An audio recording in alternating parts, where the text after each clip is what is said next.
नमस्कार दोस्तों। तो जैसा कि हमने पिछले वीडियो में हनुमान जी की अष्ट सिद्धियों के बारे में जाना और हमने कहा था कि हम अगले वीडियो में 9 निधियों के बारे में भी बताएंगे। तो आज की इस वीडियो में हम लोग बात करेंगे 9 निधियों के बारे में। उससे पहले अगर आप चैनल पर नए हैं तो सब्सक्राइब और हनुमान जी के भक्त है तो एक लाइक तो बनता है। हम लोग चाहते हैं कि हमारे देश का ये पौराणिक इतिहास ज़्यादा से ज़्यादा लोगों तक पहुँचे। हमारे देश के ये महाकाव्य, महापुराण, रामायण, महाभारत, भागवत गीता, इसे कभी हमने माइथोलॉजी नहीं माना, हमने हमेशा इसे इतिहास के रूप में देखा है। तो इसीलिए हम लोग कहते रहते हैं कि सब्सक्राइब कीजिए ताकि ज़्यादा से ज़्यादा लोगों तक ये सब पहुँचे, ज़्यादा से ज़्यादा लोगों को हमारे सनातनी इतिहास के बारे में पता चले। अब सबसे पहला सवाल जो मन में आता है कि 9 निधियाँ है क्या। 9 निधियाँ दुनिया में सबसे कीमती वस्तुएं हैं जिन्हें पा लेने के बाद किसी भी प्रकार की धन और संपत्ति की आवश्यकता नहीं रहती।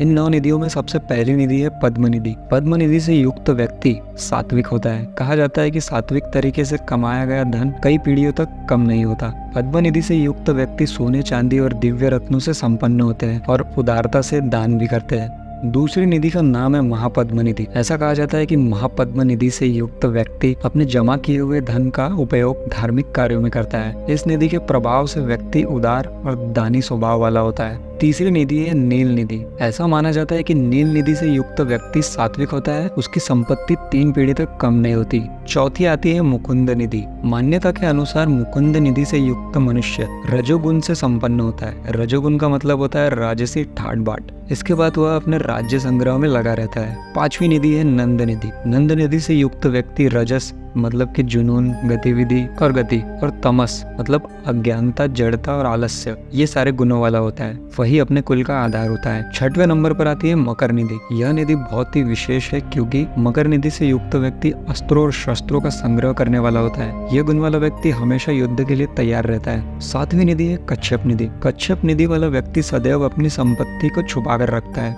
किसी और को उसका उपयोग नहीं करने देता, अपनी संपत्ति का स्वयं उपयोग करता है और सांप की तरह उसकी रक्षा करता है। 8वीं निधि है शंख निधि। यह अद्भुत निधि का प्रभाव 1 पीढ़ी तक ही रहता है। मान्यता के अनुसार व्यक्ति कमाता तो बहुत है पर परिवार को नहीं देता, उसके कारण परिवार सदा गरीब रहता है। 9वीं और आखिरी निधि है खर्व निधि। खर्व निधि बहुत ही विपरीत दिखाई देती है। इस निधि को प्रयोग करने वाला व्यक्ति मिश्रित स्वभाव का कहा गया है। मान्यता के अनुसार इस निधि को प्राप्त करने वाला व्यक्ति विकलांग और घमंडी होता है। ये समय आने पर दूसरों का धन और सुख भी छीन सकता है क्योंकि उसके स्वभाव का अंदाजा लगाना मुश्किल होता है। तो दोस्तों ये थी कुछ जानकारी 9 निधियों के बारे में। दोस्तों जाते जाते एक बोनस फैक्ट बताना चाहूंगा कि हमने हनुमान जी के अष्ट सिद्धियों के बारे में बातें की, परंतु इनके अलावा भी और 16 सिद्धियां होती है जिनके बारे में हम लोग बात करेंगे आने वाली वीडियो में। तो उसे देखने के लिए बने रहिए हमारे साथ। तब तक के लिए जय हनुमान।